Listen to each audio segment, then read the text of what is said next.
morning, Jansen, and good morning to the colleagues. This is a think piece, and obviously one would like to appreciate the opportunity first point of departure and say to the colleagues in the Presidential Climate Change Commission, I think they're dealing with a very, very important work. We appreciate as NSTF the opportunity to engage. And I think these thoughts that are here in this presentation, in a nutshell, are trying by all means to avoid what has been the normal discussions in the climate change seminars. I think we have attended quite a number of engagements, and I've obviously in the agriculture sector, as my previous colleague from ARC has indicated, the food and water sector with the energy sector included, I think in my view then presents a very, very glorious opportunity for us to transit with inclusivity involved in it into the new blue and green economy. So what one will be presenting here, it's the thought processes and thinkers which in a way attempt to create this enabling environment for South Africa to be able to transit to the blue and green economy, as it were. The one thought that the context is very important, because I think we oftentimes in our engagements at COP26 and other discussions usually neglect the glaring realities of our country.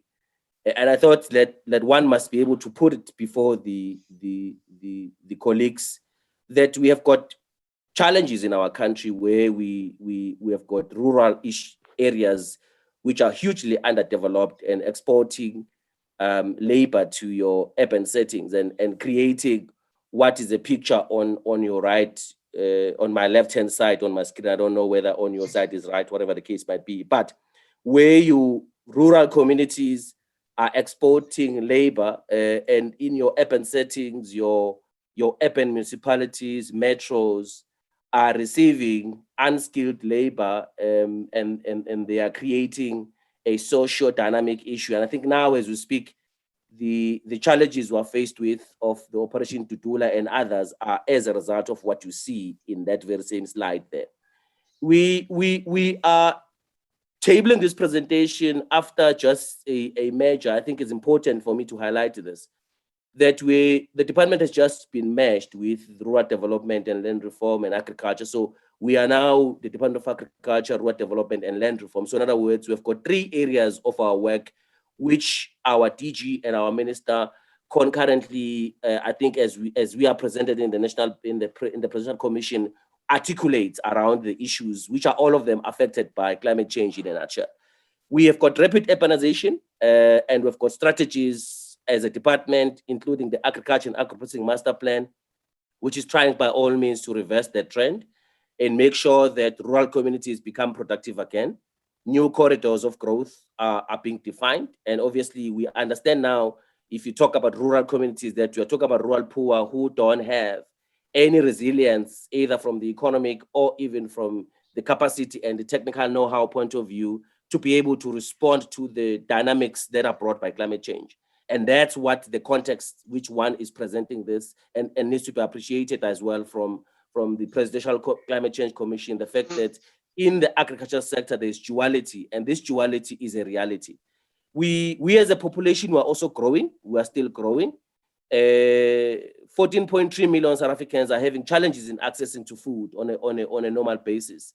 This talks about our food system, how sustainable our food system, and the impact climate change has on our food system will worsen what we see here as the figures, because these figures are not static. And I think post-COVID, these figures have grown, I think obviously up to 14.8 million, which is yet to be put together by Stats SA and then with our division in the department that deals with food security.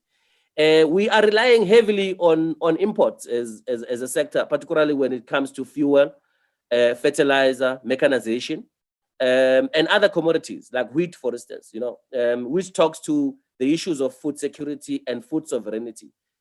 Are we self-sufficient in as far as our food is concerned? I think the recent developments globally, impasse between Russia and Ukraine, what is going on now within the UN system indicates that as a country we must be able to take policy positions that are making us to be self-sufficient in meeting our food demand at a national level. And these matters, if you look into them, are all of them intrinsically affected by climate change and our ability to be able to supply enough food for our own domestic South Africans and even for our export demand actually is impacted by climate change. We are a highly unemployed country. South Africans are not working. We are also a highly unequal country globally. And the secondary part in my introductory slide deals with what one looks into the future of agriculture, because we are here where we are, which is the current context, but there is also the future that through research and technology and innovation unit, which one leads in the department, we're trying to propel and push the sector and the country to the new frontier in as far as South Africa becoming competitive and beyond the cutting edge in as far as the agriculture sector's progression is concerned. We are automating the sector, which demands for us to produce skills, ICT-based skills. Precision farming is one of the mechanisms that enables us, I think, as a sector to be able to adapt and to climate change is one of the critical issues.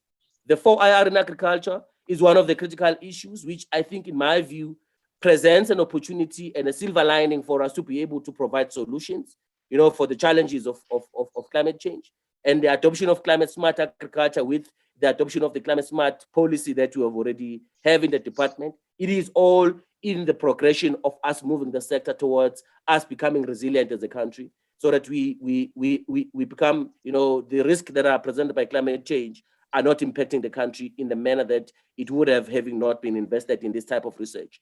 Digitization of decision-making and policy development is very critical. I think in the investment conference and the build-up, also the president was very clear in terms of the data infrastructure, the digitization of our spectrum, changing in the landscape.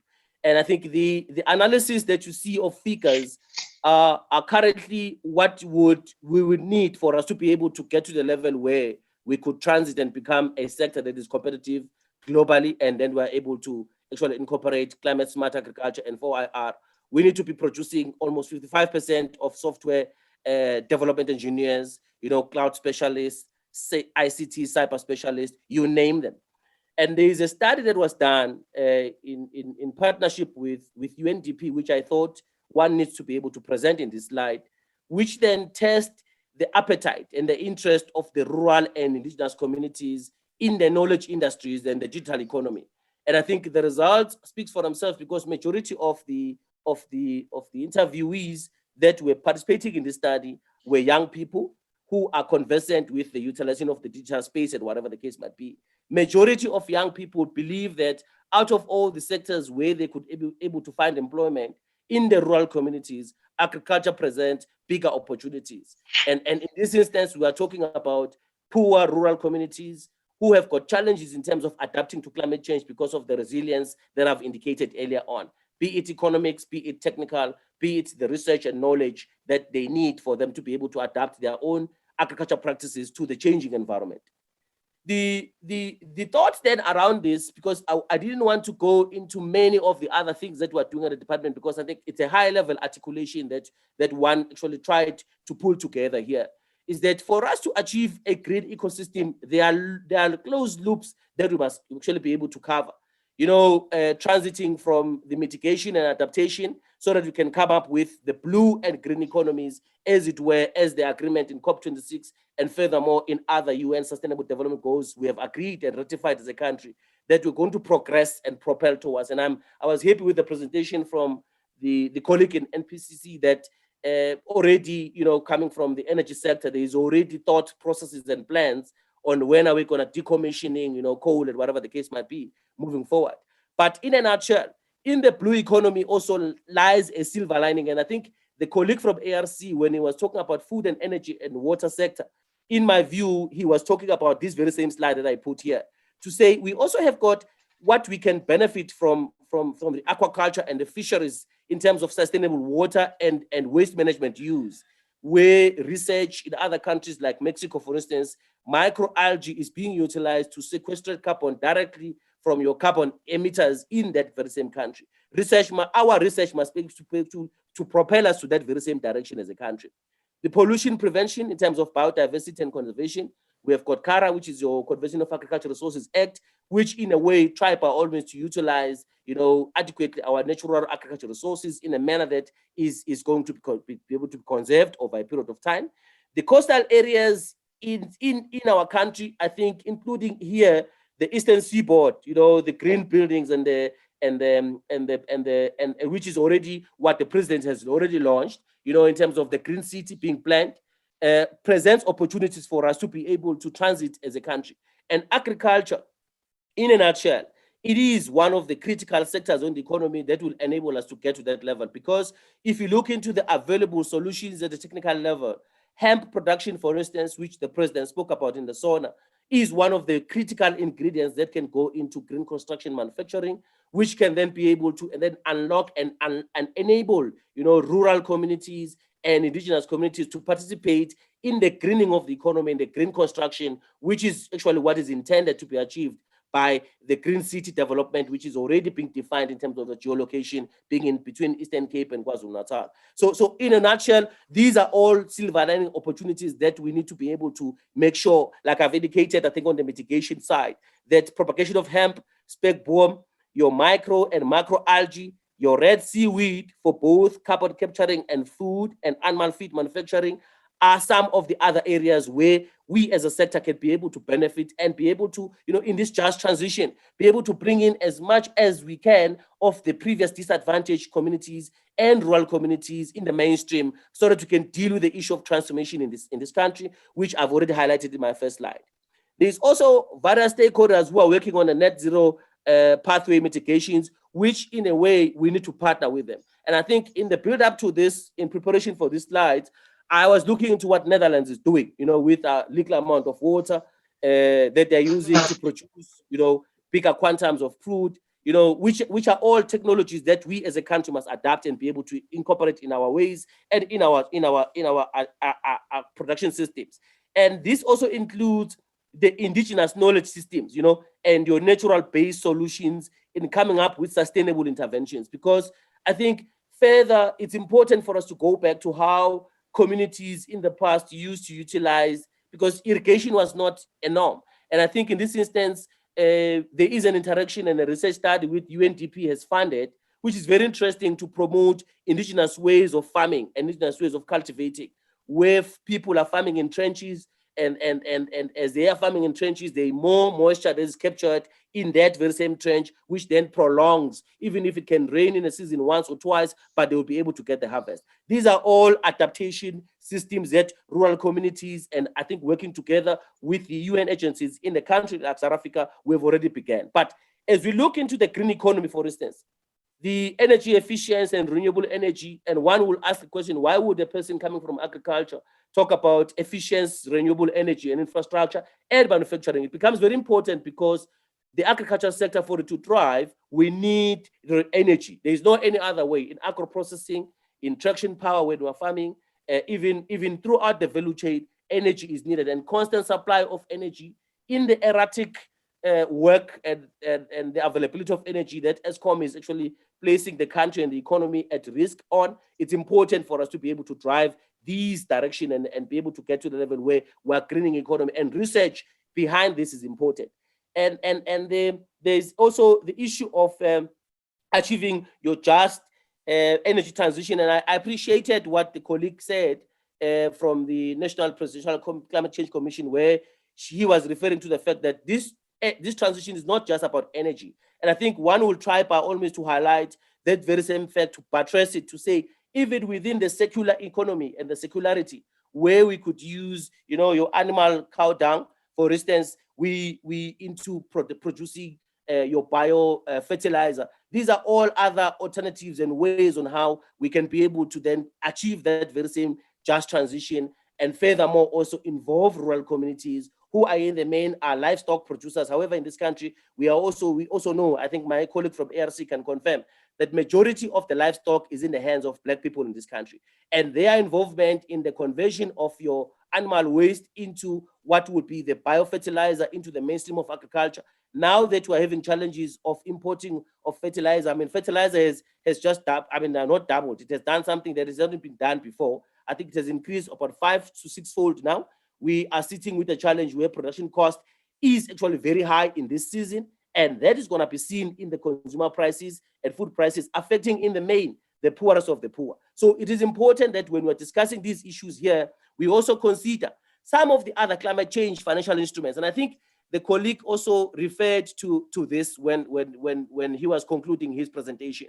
And this, I would want to draw the colleagues and in the NPCC, also the colleagues in NSTF, to what in the African continent has happened in Seychelles, because Seychelles has launched a blue bond. And these are all your innovative financial instruments that are meant to bring in new money into the economy, because the fiscus, if you look into it, is dwindling. We are not growing in as manner that we would want to grow. I think our Minister of Finance highlighted this fact. So in a nutshell, it becomes very important that we try by all means to bring in new systems of actually coming up with finance. And I think in a nutshell here, colleagues, one is trying to portray what has been happening in Seychelles so that we as a country, we can then be able to benchmark with what is going on in Seychelles and be able to see, as South Africa, we are a very, very advanced economy. We're sitting in G20, number 18 globally. So we could be able to afford to have your green bonds, your blue bonds, your green bonds financing, your direct carbon sequestration programs like hemp and cannabis and algae production projects, your hydrogen and green coal initiative. Because as we transit, it's also important that research and knowledge also is infused. And I think I was attending another session almost, I think, a month ago, where there were talks about your green coal initiative. Because as a country, it is our major resource that we have underground.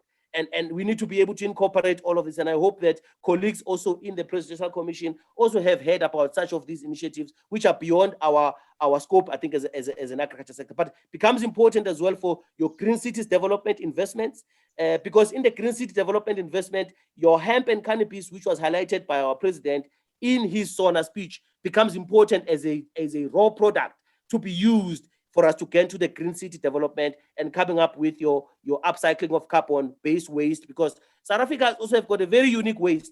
We are a unique country with very unique waste. Our waste, for instance, if you look from what is coming out from Sasol and Eskom, your fly ash is carbon-based. And we are not doing anything in terms of upcycling it. It's only being dumped, some of it also being put underground. So we are storing it instead of upcycling it. There are ways on how it can be upcycled. And I think research will help us to get to that level. For instance, in terms of your green algae development, which can further be part of what animal feed can be an infusion, and also for your aquaculture and your fish farming, which is very, very important to address the issue of food security and the sustainable food system I've highlighted in my first slide. The blue bonds, in terms of sustainable marine fishing, ocean protection project, integrated aquaculture investment project, the transformation of the oceans economy. And I think the Ocean Pakisa is very much pivotal around this in terms of your shipping vessel manufacturing. I think as a country, we really would benefit from this just transition if we can be able to, in one or the other, incorporate what is already the work that is ongoing, particularly under the oceans economy and the Ocean Pakisa, which talks about our manufacturing domestically of shipping vessels using domestically manufactured products that can come from upcycled carbon. For instance, I don't want to go to the extent of graphene and others, which are of your scientific base, which can be used to manufacture vessels. But in a nutshell, these what the blue bonds, which is innovative financing, can be able to help us to get to that level. This is green coal. I think I wouldn't want to go into much of this slide. Safe to say, the municipal waste also is one of the areas where we could be able to upcycle, to come up with, fuel, to come up with natural gas, to come up with waste from feedlots, waste from farming to biofertilizer, vermiculite and compost, and we're cutting our metal-based fertilizer, which is imported from countries. For instance, we do know now that Russia is a major producer, I think, of the potash, which is predominantly one of the key ingredients in our fertilizer as a country. So it becomes important also the sewage treatment and upcycling in terms of coming up with your microalgae, which can be used further down the value chain. And there are industries as well that we need to look into, particularly the agriculture and the soil regeneration, which is also one of the critical things. Let me not go into much of this. I'm concluding, colleagues. The de-risking of our economy comes up with some risks that are involved. And for instance, if you look into the clean energy, the usage of your rare minerals and your which is, I think, the class where lithium, manganese, platinum falls into, becomes very important for us to consider coming up with other hybrid and upcycled carbon-based materials that can be used to actually, deal with the issue of renewable energy in a greater height. So I wouldn't want to go into that extent. I think colleagues in DPM in minerals and energy are much more vested to deal with this. But from the agriculture point of view, is for us to look into your disused mines and be able to ensure that those disused mines, which have got a challenge in terms of acid water drainage, can be utilized, to be planting hemp and cannabis, where we can then use that very same plant with its own absorptive capacity of carbon to be able to sequester carbon that is sitting in that very same and clean our environment. So in a nutshell, this become your direct carbon capture, which are your microalgae, your green coal power stations at a national level in a nutshell. So reskilling of our labor in adapting to the green and blue economies becomes very important, and I don't want to actually overemphasize that point. I'm concluding with this slide, colleagues, to say the National Development Plan says to us as a country, we would have by 2030 addressed our triple challenges of poverty, unemployment, and inequality. So in other words, if you look, we've got only 8 years to be able to achieve this vision. The SDG goals, your UN compacts, the Sustainable Development Goals, number of them, just highlighted one here, which is 7, and our ratification and commitment as a country towards a net zero emission by 2050, in line with the Paris Agreement, is what is injuncting us as a country to collaboratively work together as multi-stakeholders to come up with solutions that this country needs to be able to adapt and be able to progress the country toward a net zero country emission that we have already actually ratified and agreed that we will be in 2050. And in the African continent, I think I've highlighted this, Seychelles has launched a blue bond. I think we must benchmark with Seychelles and domesticate what can be adapted to South Africa so that we can be able to unlock extra funding beyond the fiscus in terms of unlocking new ways and pathways for us to get to the net zero emission. This is all about your financial instruments, which can be, develop a carbon market in South Africa. I think our Minister of Finance was talking about an increment in the carbon tax, and that's a carbon market that South Africa has. And in terms of it being a thriving market, it's important for us then to be able to consider other financial instruments, towards us propelling the country towards the 2050, Paris Agreement threshold. And the involvement of communities and rural and previous marginalized communities in the provision of the indigenous natural-based solutions on climate change for the just transition is very, very pivotal. Colleagues, this is me saying, as a department or from the sector point of view, these are our thoughts. We will be able to conclude, in terms of progression of these thoughts and the advancement of these thoughts moving forward. I want to thank you, Jancy and colleagues. Thanks. Over to you.